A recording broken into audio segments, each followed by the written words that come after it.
In the heart of Igbo land, deep in the bustling town of Nri, there was a girl named Zimife, whose name meant my good fate.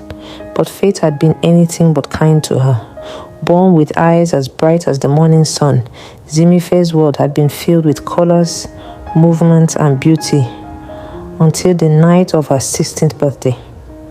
It was said that her mother had once offended an old Dibia, native doctor, a powerful sorcerer who had the ability to see into the spiritual realm. Her mother, Nwanyocha, had refused to give the Dibia food when he came begging, thinking he was just another madman wandering the streets. Enraged, the old man had pointed at her swollen belly and whispered words that sent chills down her spine. The child you carry will live in darkness, and unless love finds her, she shall never see the world again. Nwanyocha had dismissed his words, laughing it off as the ramblings of a madman. But when Zimife turned 16, the prophecy came true. One morning, she woke up and saw nothing but darkness.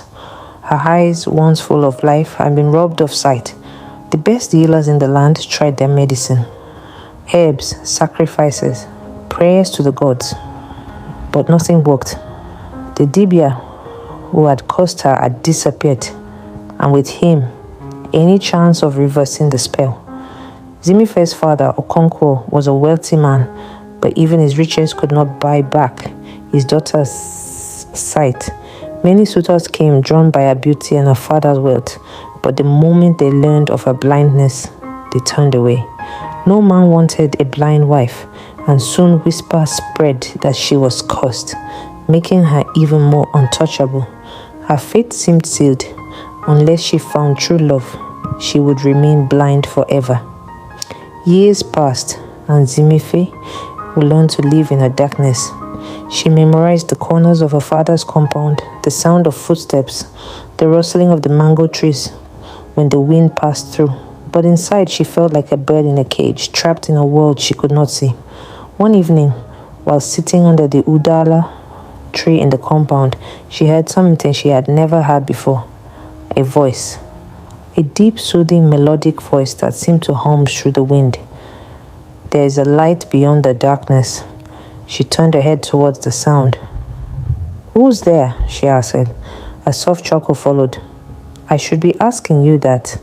You are sitting in my favorite sinking spot. Zimife frowned. No one ever spoke to her so boldly. Most people tiptoed around her, treating her like fragile glass. This is my father's compound. Everything here belongs to me. Then I suppose I must pay rent, the man said. May I sit? Something about him intrigued her. He did not sound like a nobleman, yet his confidence was undeniable. Sit if you wish, she said, tilting her head. Who are you? My name is Obiora, he replied. Obiora was a traveler, a musician who wandered from village to village, singing stories and playing his ojin, a metal gong used in traditional Igbo music. Unlike the other men who saw Zimife as a burden, he did not see her blindness as a weakness. He saw her heart, her sharp mind, and the way she laughed despite the weight she carried. As the days turned to weeks, he kept returning, telling her stories of places she had never been, of rivers that sparkled under the moonlight, of forests where the trees whispered secrets to the wind.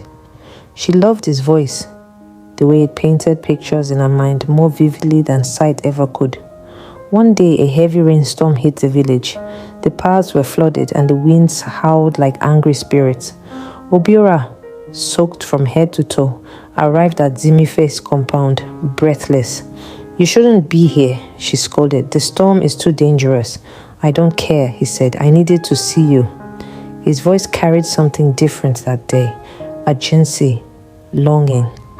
I know your curse, Zimife, he admitted. I know you can only see if you find love. But what if love has already found you? Her heart pounded. What are you saying? He took her hand, calloused from years of playing his ojin. I love you, not because of your beauty, not because of your father's wealth.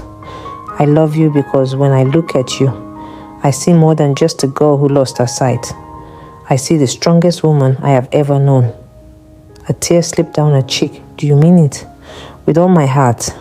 A sudden gust of wind rushed through the compound, rattling the trees, shaking the very ground beneath them. A strange warmth spread through Zimife's body, as if the sun itself had risen inside her. And then, light. At first it was faint, like the glow of a candle in the dark. Then it grew brighter, clearer, until she could see the face in front of her. His eyes were deep, full of wonder and love. His lips trembled as he watched the miracle unfold. She gasped, I can see." Her mother, who had been watching from the doorway, fell to her knees, tears streaming down her face. Her father, who had all but lost hope, ran to embrace her. The curse had been broken. When news of the miracle spread, the villagers were in awe. The same people who had once whispered about her misfortune now praised the gods for restoring her sight. Chief Okonkwo, overwhelmed with gratitude, declared that no suitor but Obiora would ever have Zimife's hand in marriage. Though the young musician had no riches, he had given his daughter something no wealth could buy: love that saw beyond the eyes. The wedding was the grandest the village had ever seen. Dancers performed, elders blessed the union, and Obiora sang for his bride, his voice carrying through the night like a melody from the gods. And as Zimife looked at the man who had not only returned her sight, but had seen her for who she truly was, she knew the truth. Some love stories don't just open the heart, they open the eyes. The end.